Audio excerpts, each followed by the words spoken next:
Mal à faire Chaturanga Dandasana. Regardons comment on peut renforcer nos triceps, nos bras pour cette posture en allant étape par étape. Avant tout, il est important de démarrer avec un support plutôt simple, par exemple contre un mur. Pour cela, pensez à garder les coudes tournés vers l'intérieur et les bras aussi proches de buste que vous pouvez. Et là, on peut commencer à faire les pompes. Et toujours pensez à bien activer les triceps. Une fois que vous commencez à être à l'aise avec ce mouvement, reculez les pieds davantage. Encore un peu plus.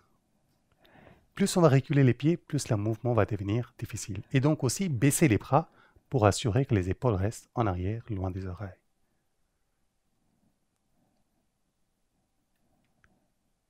Troisième mouvement, restez juste ici et on va travailler juste à rapprocher et sortir vers l'extérieur. Rapprocher et...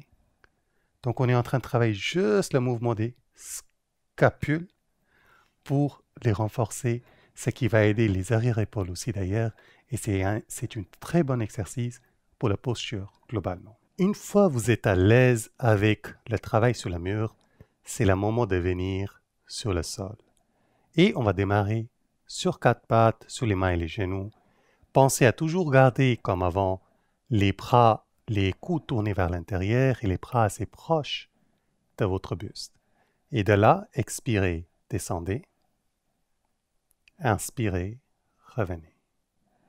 Expirez, descendez. Inspirez, revenez. Expirez. Parfait. Une fois que vous commencez à être à l'aise avec ce mouvement-là, il sera le temps de commencer à éloigner un peu plus les jambes, les genoux. Et ça va augmenter l'intensité nécessaire.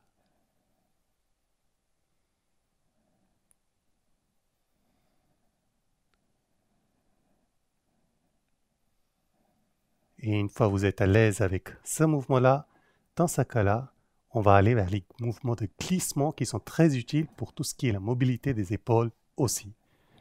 Donc, démarrez de nouveau les mains et les genoux assez proches. On descend, avancez et reculez. Avancez et reculez. Ça va aider à pas mal renforcer les triceps.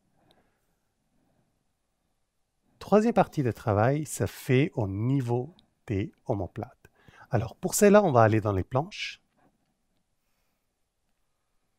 Et là, on ne va pas chercher à descendre, on va juste chercher à rapprocher les omoplates et les sortir. Rapprocher, sortir. Et ça va commencer à renforcer nos scapules qui nous permettront de davantage faire Chaturanga Dandasana. Une fois que vous êtes à l'aise avec ce mouvement-là, ensuite vient juste la descente, le mouvement négatif. Donc, planche. Et on va juste descendre au sol. Vas-y, expire. Et allonge-toi complètement. Parfait. Et pour revenir, vous revenez comme vous pouvez. Très bien.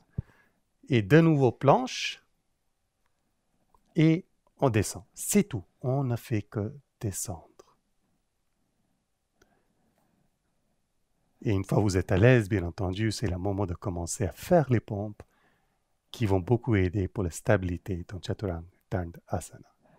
J'espère que ces progressions vous aideront.